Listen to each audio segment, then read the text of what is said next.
어제 하나님의 의와 자기의 의를 다루었습니다. 지난 14강의 내용을 간략히 정리하며 시작하겠습니다. 성경의 진리 중에 중요한 것은 거듭난 것은 우리의 영이지 혼이나 몸이 아니라는 것입니다. 우리의 혼과 몸은 변화될 수는 있지만 아직 완벽히 변화된 것은 아닙니다. 우리의 영이 바로 그 변화된 부분이며 이전 것은 지나갔으니 보라 새 것이 되었도다. 고린도후서 5장 17절에 말씀하신 그것입니다.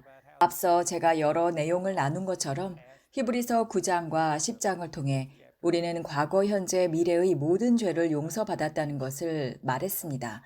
에베소서 1장 13절에서는 우리가 성령으로 인치심을 받았다고 했고, 요한복음 4장 24절에서는 하나님은 영이시며 예배하는 자들은 영과 진리로 예배해야 한다고 말씀드렸습니다. 또한 우리는 의롭다고 말씀드렸습니다. 이것은 의의 선물이며 우리가 하는 행위가 아니라 예수님만을 통해서 의롭게 됐다는 점을 강조드렸습니다. 많이 듣고 익숙한 말씀이기도 하실 겁니다. 다만 이제 정말 그 말씀이 주시는 은혜의 기쁨을 누리시기를 원합니다. 이제 제가 실제로 큰 도움을 받은 로마서 6장을 나누고 싶습니다. 아시다시피 바울의 로마서는 은혜의 성경 중 성경입니다. 바울은 우리의 행위를 강조하는 것이 아닌 우리의 예수님이 하신 일을 강조합니다. 바울은 로마서 1장 16절에서 복음은 믿는 모든 사람에게 구원을 주시는 하나님의 능력이라고 말합니다. 먼저는 유대인에게요 또는 헬라인에게라. 이는 하나님의 의가 믿음에서 믿음에 이르게 나타났기 때문에 의인은 믿음으로 말미암아 살리라. 이 로마서 1장 16절에서 그는 예수 그리스도의 복음에 대해 매우 급진적인 선언을 합니다. 그것은 종교적 전통 속에서는 거의 찾아볼 수 없는 이야기였습니다. 많은 종교적 전통은 말하죠. 하나님은 모든 것을 하실 수 있고 구원하시고 치유하시고 번성하게 하신다고요. 하지만 그것이 다 우리가 얼마나 거룩하게 사느냐에 달려 있다고 강조합니다. 결국 그것은 좋은 소식이 아니라 나쁜 소식이 됩니다. 왜냐하면 우리는 그럴 자격이 없다는 걸 다 알고 있기 때문입니다. 하지만 복음은 이것입니다. 우리가 무엇을 하느냐에 따라 받는 것이 아니라 예수님께서 하신 일에 따라 받는 것입니다. 그래서 바울은 그렇게 가르치기 시작했고, 로마서 5장 19절입니다. 한 사람의 불순종으로 많은 사람이 죄인이 된 것 같이 한 사람의 순종으로 많은 사람이 의인이 되리라. 우리가 알다시피 의롭게 된 것은 우리의 행위나 우리 자신 때문이 아니라 바로 예수님으로 인해 의롭게 된 것입니다. 20절에서는 율법이 들어온 것은 범죄를 더하게 하려 함이라. 그러나 죄가 더한 것에 은혜가 더욱 넘치나니 계속해서 반복하는 것은 예수님께서 하신 일로 우리가 의롭게 됐다는 것을 말하죠. 그래서 우리가 사도 바울이 전한 것과 같은 복음을 전하면 4번 정도 이런 질문이 등장합니다. 그중 2번은 여기 로마서 6장에 나오고 2번은 갈라디아서에서 나옵니다. 그는 이렇게 묻습니다. 로마서 6장 1절. 그런즉 우리가 무슨 말을 하리요? 은혜를 더하게 하려고 죄에 거하겠느냐? 이 질문은 4번이나 등장하는데 그의 대답은 모두 그럴 수 없느니라입니다. 죄에 대하여 죽은 우리가 어찌 그 가운데 더 살리요? 그렇습니다. 바울은 예수님을 통해 우리가 의롭게 되었으니 이제 마음대로 죄를 지어도 된다고 가르친 것이 절대 아닙니다. 저도 그렇게 말씀드리는 것입니다. 바울이 4번이나 강조한 이 질문은 많은 성도들이 이 부분에서 질문을 가졌다는 것을 의미하죠. 제가 앞서 로마서와 히브리서 9장과 10장에서 말씀드렸듯이 논리적으로 생각해 보면 우리의 과거, 현재, 미래의 모든 죄를 완전히 용서받았다고 했을 때 아직 짓지도 않은 죄까지 다 용서받았다면 우리가 그냥 죄 가운데에 살아도 괜찮다는 뜻일까? 이 질문으로 도달합니다. 이 역시 그럴 수 없다고 말씀드렸습니다. 하나님이 우리에게 베푸신 사랑과 은혜를 이해하게 되면 이 은혜가 우리를 의도하지 않아도 전보다 훨씬 더 거룩하게 살게 만듭니다. 그 은혜는 우리의 마음을 사로잡고 결국 하나님을 섬기게 만듭니다. 물론 완벽하게 하지는 못할 것입니다. 우리 모두가 완벽하지 않기 때문이죠. 그러나 안심할 것은 우리가 실패할 때도 그것을 덮을 수 있는 풍성한 하나님의 은혜가 있습니다. 우리는 그리스도 안에 자유하니 죄 가운데 살 수 있다고 말하는 사람은 그리스도를 정말 알지 못하는 사람입니다. 이것이 진리라고 믿습니다. 그래서 바울은 이렇게 말합니다. 그러면 우리가 무슨 말을 하리요? 은혜를 더하게 하려고 죄에 거하겠느냐? 그럴 수 없느니라. 죄에 대하여 죽은 우리가 어찌 그 가운데에서 살리요? 우리가 죄에 대해서 죽었다는 말은 무슨 뜻일까요? 이 말은 우리가 죄를 지을 수 없다는 뜻이 아닙니다. 신약 전체에서 정말 많은 성경 구절이 이 부분을 말씀하시죠. 거듭난 사도들이 서로 싸우기도 했고 잘못과 실수를 한 장면들이 많이 나옵니다. 하지만 하나님은 여전히 그들을 받아주시고 사랑하셨습니다. 그들은 구원을 절대 잃지 않았습니다. 야고보서 4장 17절에 선을 행할 줄 알고도 행하지 아니하는 것은 죄이며 로마서 14장 23절 믿음으로 하지 아니하는 모든 것이 죄라고 하십니다. 그러니까 우리가 더 잘할 수 있다는 걸 알면서도 그렇게 하지 못했다면 그것도 죄입니다. 믿음 안에 있지 않을 때마다 그것이 곧 죄라는 것이죠. 성경이 정의하는 죄의 기준에 따르면 우리 모두가 죄를 짓고 부족한 존재입니다. 하지만 우리가 죄에 대하여 죽었다는 말은 진정 무슨 의미일까요?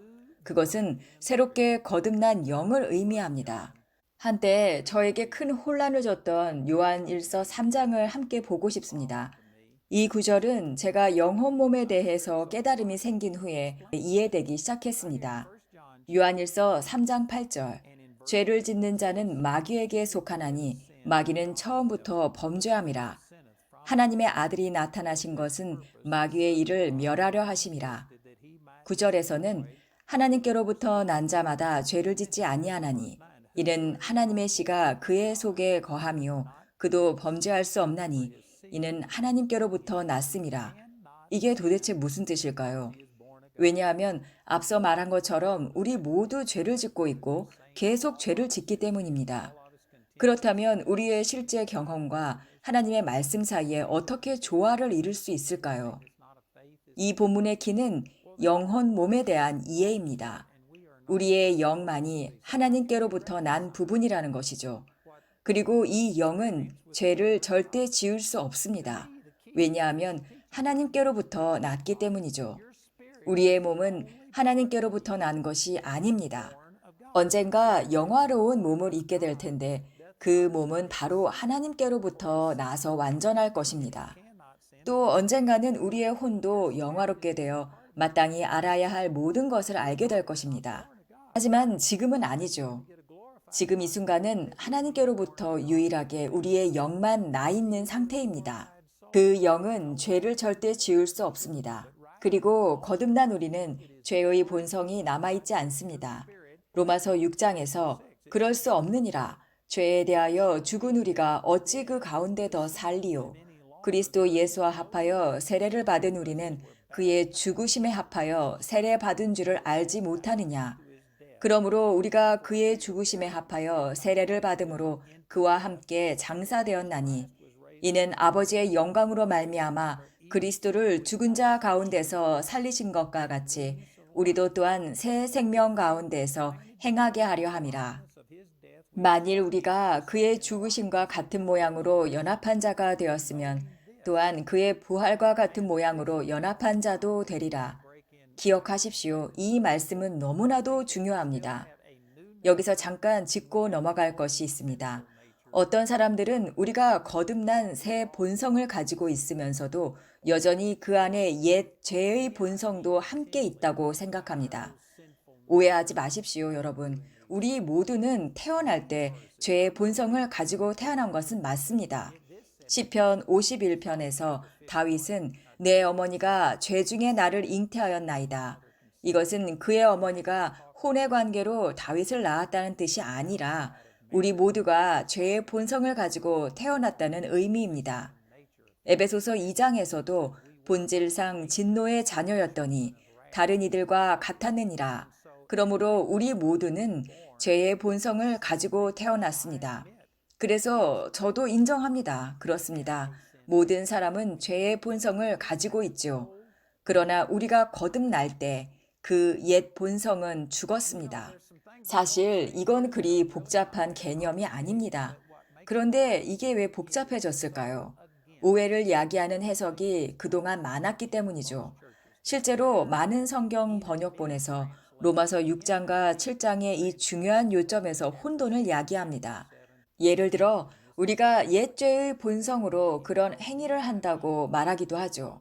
하지만 이 구절들을 다시 살펴보면 성경은 우리가 거듭날 때 그 옛 죄의 본성은 사라졌다고 말하고 있습니다. 우리가 거듭났다면 더 이상 죄의 본성을 가지고 있지 않습니다. 물론 어떤 분들은 아니에요. 저는 죄의 본성이 여전히 있어요. 라고 하실 겁니다. 왜냐하면 자주 그런 모습이 나타나니까요. 지금 말하는 요점은 바로 그 부분입니다. 그러나 우리의 죄의 본성은 사라졌고 그 자리는 거듭난 새 본성으로 대체되었습니다. 하지만 우리는 새 본성인 영으로만 이루어진 존재가 아니죠. 정신적, 감정적인 부분인 혼이 있고 또 육체도 있습니다.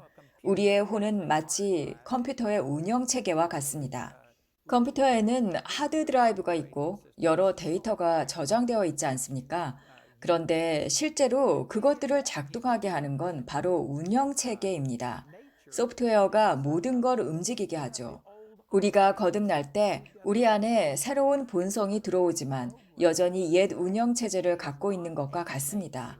그래서 우리는 마음을 새롭게 해야 합니다. 즉, 자기 자신을 재프로그램 하거나 업데이트해야 하는 것이죠. 거듭난 우리가 죄 가운데 살도록 만드는 것은 죄의 본성이 아니라 새롭게 되지 않는 마음입니다.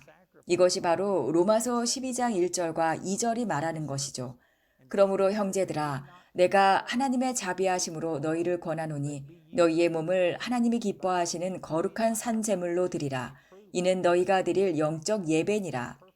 2절에서 너희는 이 세대를 본받지 말고 오직 마음을 새롭게 함으로 변화를 받아 하나님의 선하시고 기뻐하시고 온전하신 뜻이 무엇인지 분별하도록 하라. 우리는 마음을 새롭게 함으로 변화될 수 있습니다. 그런데 우리들은 여전히 하나님, 믿음을 더 주세요. 기쁨이 필요해요. 하나님, 사랑이 부족합니다. 제가 이미 말씀드렸듯 예수님과 같은 것이 이미 우리의 영 안에 있습니다. 그것들이 외부에서 오는 것이 아니라 내부에서 흘러나와야 하는 것이죠. 그리고 우리의 생각이 새로워지기 전까지는 그것들이 밖으로 나올 수 없습니다. 그리고 우리가 여전히 나는 은혜로 구원받은 죄인일 뿐이야 라고 생각만 한다면 내 안에는 여전히 옛 죄인의 본성이 남아 있어서 나를 죄로 이끌고 있어 라고 믿는 것과 같고 잠시 동안 죄를 거부할 수는 있지만 결국 형식적인 저항에 그치게 됩니다.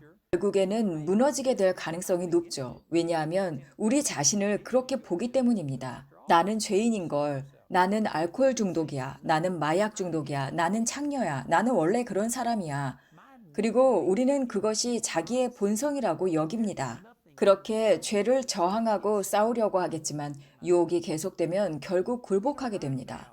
왜냐하면 끝내 자신을 죄인으로 보기 때문입니다. 하지만 우리가 나는 죄에 대해 죽었다. 나의 새 본성은 죄를 지을 수 없다. 라고 마음을 새롭게 한다면 변화를 받습니다. 죄로 이끄는 것은 오직 새롭지 않은 마음뿐입니다. 예를 들어 지금 제 셔츠를 보십시오. 솔직히 말하면 언제 단추를 채웠는지 기억조차 나지 않습니다. 제가 했는 건 분명하죠. 왜냐하면 스스로 입었거든요. 하지만 어렸을 때는 셔츠 단추를 채우는 게 굉장히 힘들었던 기억이 납니다. 저는 셔츠 단추 잠그는 것을 중요치 않게 여겼죠.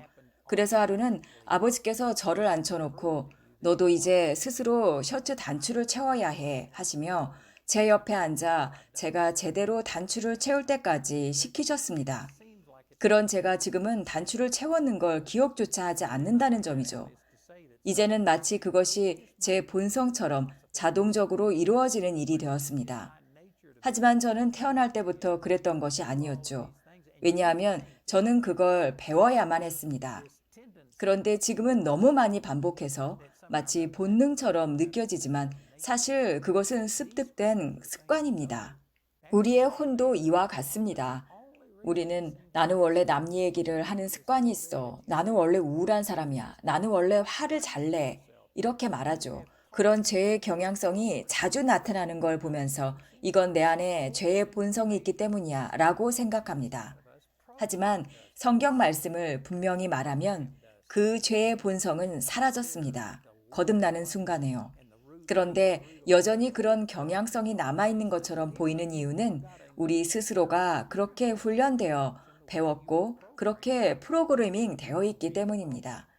거듭나기 전 우리 안에 죄의 본성은 우리를 이기적이 되도록 훈련시켰습니다. 세상은요, 분노하고 원망하고 돈을 사랑하도록 프로그래밍 했죠. 그것들은 모든 악의 뿌리가 됩니다. 거듭나기 전 죄의 본성이 오랫동안 프로그래밍 했기에 우리가 새 본성을 가지고 있다 하더라도 사고방식이 재프로그래밍 되지 않는 한 여전히 그 방식대로 살아가게 됩니다. 그게 바로 로마서 12장 2절의 말씀입니다. 마음을 새롭게 함으로 변화를 받으라. 다시 말하면 마음을 재프로그래밍 해라 라는 것입니다. 우리가 거듭난 그리스도인인데도 아직도 죄 가운데에 산다면 그 이유는 우리 자신을 아직 재프로그래밍을 하지 않았기 때문입니다. 우리의 본성은 달라졌고 그 본성은 죄를 지을 수 없습니다. 다시 강조하지만 거듭난 영은 죄를 지을 수 없고 옛 죄의 본성은 이미 제거되었습니다. 몇 구절을 더 읽겠습니다. 4절에는 그러므로 우리가 그의 죽으심과 합하여 세례를 받음으로 그와 함께 장사되었나니 이는 아버지의 영광으로 말미암아 그리스도를 죽은 자 가운데서 살리신 것 같이 우리도 또한 새 생명 가운데서 행하게 하려 함이라. 우리가 그의 죽으심과 같은 모양으로 연합되었다면 이는 구원의 순간에 일어난 일입니다. 고린도전서 12장은 우리가 모두 그의 죽으심에 연합된 세례를 받았다고 말합니다. 그러므로 우리가 구원을 통해 그의 죽으심과 같은 모습으로 함께 신기어졌다면 그의 부활과 같은 모습으로 또한 함께 하게 될 것입니다. 이것을 알고 기억하는 것이 중요합니다. 그리고 5절에서 죽으심의 연합됨은 이미 완료된 사실입니다. 하지만 부활의 새 생명 가운데 걷는 삶은 바로 이 진리를 아는 것에 달려 있습니다. 우리가 이 사실을 알지 못한다면 부활 생명이 우리 안에서 작동할 수가 없습니다. 그러므로 요한복음 8장 32절, 진리를 알기 전에는 자유를 누릴 수가 없는 것이죠. 그렇다면 우리가 꼭 기억해야 할 것은 무엇일까요? 우리의 옛사람은 예수님과 함께 십자가에 못 박혔다는 사실입니다. 다 아는 내용이죠.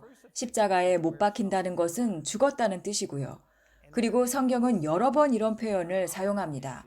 그런데 여전히 우리 안에 옛 죄의 본성이 있다고 믿는 사람들은 이렇게 말하죠. 그래, 우리는 예수님과 함께 십자가에 못 박혔지만 매일 아침 부활해서 다시 나 자신에게 죽어야 해. 그것 마치 죄의 본성에 부활의 능력을 부여하는 것과 같습니다. 성경은 그렇게 말하고 있지 않습니다. 바울은 계속 반복해서 강조합니다. 예수님께서 죄에 대하여 죽으신 것처럼 우리도 죄에 대해 죽었다는 것입니다. 예수님은 다시 죽지 않으시며 죄는 그분을 지배할 수 없습니다. 이 말씀은 옛 죄의 본성은 죽었지만 매일 부활함으로 또 다시 죽어야 한다고 말하는 것이 아닙니다. 사실 저도 그렇게 배웠던 적이 있었죠. 제가 하나님과 진정한 관계를 맺기 전 10대 시절이었습니다. 저는 매일 전기 의자에 묶여 자아에게 너는 죽었다 라고 상상하며 육신과 죄된 자아가 죽는 연습을 했습니다. 제가 스스로를 묻고 미움, 정욕 이런 것들에 대해 나는 죽었다고 말했죠. 모든 죄들을 열거하며 내 자아가 죽고 있다고 믿었습니다. 그런데 실제로 제가 했던 건 자아가 얼마나 나쁜지를 계속 주목함으로써 오히려 자아를 더 강하게 만드는 일이었습니다. 저는 그런 방법들을 다 시도해봤고 지금도 많은 사람들이 자아가 죽기 위해 애쓰고 있다는 걸 압니다. 하지만 이 말씀들은 분명히 말합니다. 우리는 이미 그 옛 죄의 본성에 대해 죽었다. 누군가는 그럼 바울이 말한 나는 날마다 죽노라는 뭔가요? 라고 말할 것입니다. 고린도전서 15장은 부활장입니다. 문맥을 살펴보면 바울은 내가 왜 이런 고생을 하며 살아야 하느냐. 내가 에베소에서 맹수와도 싸웠고 매일 죽음을 마주한다. 부활이 없다면 내가 왜 이런 고난을 감수하겠느냐. 나는 날마다 죽노라.